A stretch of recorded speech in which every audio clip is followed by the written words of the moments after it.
سلام طعنان نخلكم تخاتلتي يخون اندابلكو نابناي لمعنت مدبي كاتو ابناي لمعنتي مدبي كم تلمود نعاكم نتخاتلتي يمهريو إليز حسبكو مدب حزالكم متيلخو ناي لمعنتي مدبي زلعلو ناي مزكارن ناي محسابن كالتنا زوسخو شمونتا مقبتاتينا هنري كل سب كم زفلتو عدما اندا دفئة اندا وسخب زخدا غصري نستفلاليو ناي طعناوز اقامات اندا قاتمنا ناي امرونا عقمون كاب غزة ناب غزة اندا قنسة يمتسيو عدما اندا وسخب زخدا غصري ناي سونت رقود موساخ ناي قربت مقراق ناي جاوري مبتتاسن مودان نبزحات سبات زت حساسب قداي مسيلو ولا انت ترأيهم ناي امرونا طعناغنا ادهبو كنهبلو زلنا اقداس قدايو مغنياتون تايو حد ناي سونتنا بقعات مس ناي امرونا طعنا استتحازة سلازخونايو ناي امرونا بقعات زقتلون زداخمون استفلاليو مغنياتات ولا انتهالو مغاقباقنا ابناي مزكار عقمنا زهلو تغمي لعل زبلايو سلازخونا كابز مدبزي ناي مزكارن ناي محسابن عقمكم زوسخوكم شمونتا مقبتات كتفلتيكم سكاب ناي مدبي فتسامة حابيركم نتصنحو نازي چانل حدشتي زخونكم سبسكرايب بمقبارن نتا ناي دول ملكت بمنكاين استفلاليو ناي صوتاو ركب ناي طعنا كمون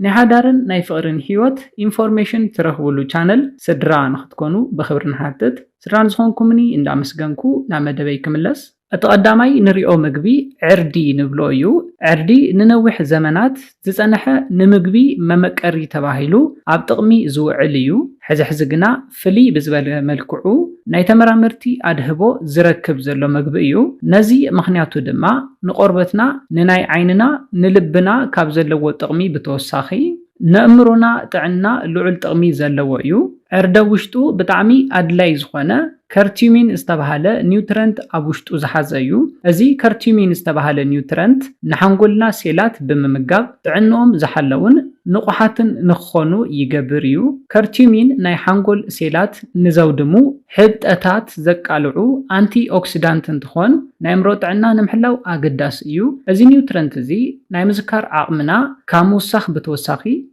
አልዛይመር ዝተባሃለ ናይ ምርሳዕ ፀገም ናይ ምቅልኻል ዓቕሚ ዘለዎ እውን እዩ ካብዚ ብተወሳኺ ድማ ብዲፕሬሽን ተጠቅዑ እንተኮይንኩም እውን ንዕርዲ ምፀባ ኣፍሊሕኩም እንተትሰትዩ ይምረፅ ቀዲምለ ዝሓበርኩልኩም ከርቲሚን ዝተባሃለ ኒውትረንት ናይ ሴራቶኒንን ዶፓሚን ሆርሞናት በዝሒ ኣብ ውሽጥና ንኽውስኽ ብምግባር ካብ ዝኣተናዮ ሕማቕ ስምዒት ንኽንወፅእ ዝሕግዘና እዩ ህንዳውያን ምሸት ፀባን ዕርድን ሓዊሶም ኣፍሊሖም ናይ ምስታይ ልምዲ ዘለዎም እዮም እዚ ድማ ናይ ኣእምሮ ሴላት ዕቤት ከም ዝውስኽ ይፍለጥ እዩ ስለዚ ምግቢ ኣብ ትሰርሕሉ ግዜ ዕርዲ ምውሳኽ ካብ ሕብሪ ብተወሳኺ ብዙሕ ጥቕሚ ከም ዘለዎ ክትፈልጡ ኣለኩም ኣመበል ካልኣይ ንሪኦ ምግቢ ድማ ዓሳ እዩ ዓሳ ብኦሜጋ 3 ፋቲ ኣሲድ ሪች ዝኾነ ብጣዕሚ ልዑል ጥቕሚ ዘለዎ ምግቢ እዩ ብፍላይ ድማ ናይ ሰርዲንን ሳልሞንን ዓሳታት ብልዑል መጠን ናይ ኦሜጋ 3 ፋቲ ኣሲድ በዝሖም ዝፍለጡ ምግብታት እዮም 60% ዝኸውን ናይ ሓንጎልና ክፍሊ ድማ ካብ ስብሒ ዝተሰርሐ እንትኸውን ካብዚ ውሽጢ ድማ ፍርቁ ናይ ኦሜጋ 3 ዓይነት እዩ ኦሜጋ 3 ኣእምሮና ብልዑል ብቕዓት ስርሑ ንኽሰርሕን ሓደሽቲ ነገራት ንኽመሃርን ንኽዝክርን ዝሕግዞ እዩ ካብዚ ብተወሳኺ ድማ ዕድመ እንዳወሰኸ ብዝኸደ ቁፅሪ ዘጋጥም ናይ ኣእምሮ ብቕዓት ምውራድን ምቕናስን ንኸየጋጥም ዝሕግዝ እዩ ኣብ ቀረባ ግዜ ኣብ ዝተገበረ መጽናዕቲ ናይ ኦሜጋ 3 በዝሖም ልዑል ዝኾኑ ሰባት ናብ ሓንጎሎም ዝኸይድ ናይ ደም በዝሒ ከም ዝውስኽ ተሓቢሩ እዩ ስለዚ ንኦሜጋ 3 ካብ ሰርዲን ቱና ሳልመን ማክረልን ካልኦት ናይ ዓሳ ዘርእታት ክንረክብ ከም ንኽእልን ካብዚ ብተወሳኺ ድማ ካብ እንጣጢዕ ከም ንረክብ ክትፈልጡ ኣለኩም ኣመበል ሳልሳይ ንሪኦ ድማ ቤሪስ እዮም ኣባና እንጆሪ ኢልና ንፅውዖም ስትሮበሪ ብሉቤሪ ብላክቤሪ ከምኡውን ካልኦት ተመሳሰልቲ ምግብታት ንኣእምሮና ጠቐምቲ ምግብታት እዮም ኣብ ውሽጦም እውን 4 ዓይነት አንቲኦክሲዳንት ዝሓዙ እዮም እዚኦም ድማ ናይ ጭንቀት ፀገም ብምቕናስን በዚ ምኽንያት ንዘጋጥሙ ምሕባጥ ንምቕናስ ዝሕግዙ እዮም እዞም አንቲኦክሲዳንት ኣብ መንጎ ሓንጎልና ሓደሽቲ ናይ ርክብ መስመራት ብምዝርጋሕ ዝሓሸ ቅልጡፍ ምንባብ ንኽህሉ ይገብሩ እዮም ነዚ ጥራሕ ዘይኮነስ ምስ እርጋን ዝመፁ ናይ ኣእምሮ ቅልጣፈ ዝጎድኡ ሕማማት ብምክልኻል ናይ ምዝካር ዓቕምና ንኸይዳኸም ይጠቕሙና እዮም ኣብ መበል ራብዓይ ንሪኦ ድማ ቡን እዩ። ኣብ ቡን ዝርከብ ካፊን ኣብ ናይ ሰብ ሓንጎል ዝርከብ ኣዶኒሲን ዝተባሃለ ናይ ድቃስ ስምዒት ንኽስምዕና ዝገብር ኒውትረንት ብምክልኻል ንቑሓት ኮይና ንኽንጸንሕ ይጠቅም እዩ። ካብ ምንቃሕ ብተወሳኺ ድማ ቡን ናይ ኣእምሮ ፕሮሰስ ናይ ምግባር ዓቕሚ ንኽውስኽ ከም ዝገብር መጽናዕትታት ይሕብሩ እዮም። እዚ ድማ ኣእምሮና ዝተሓላለኹ ስራሓት ንኽሰርሕን ኣብ ሓደ ግዜ ብዙሓት መልእኽትታት ንኽስተኣናግድን ዘለዎ ዓቕሚ ንኽውስኽ ዝሕግዞ እዩ። ካብዚ ብተወሳኺ ድማ ቡን ዕድመ እንዳደፍአ ብዝኸደ ቁፅሪ ዘጋጥም ናይ ምዝካር ክእለት ምቕናስ፣ ናይ ስትሮክ ከምኡውን ናይ ኣልዛይመር ሕማማት ንምክልኻል ዝሕግዘና እዩ። ስለዚ ቡን እውን ብመጠኑ ዓቂንኩም ክትሰትዩ ኣለኩም። መጽናዕትታት ከም ዝሕብርዎ ኣብ ሓደ መዓልቲ እስካብ 3 ፍንጃል ቡን ምስታይ ብሉጽ እዩ። ኣብ መበል 5 ንሪኦ ድማ ኣቮካዶ እዩ። ብኣንሳቹሬትድ ፋት ሪች ዝኾነ ኣቮካዶ እቲ ካሊእ ንኣእምሮ ዓቕሚ ምውሳኽ ጥቕሚ ዘለዎ ምግቢ እዩ።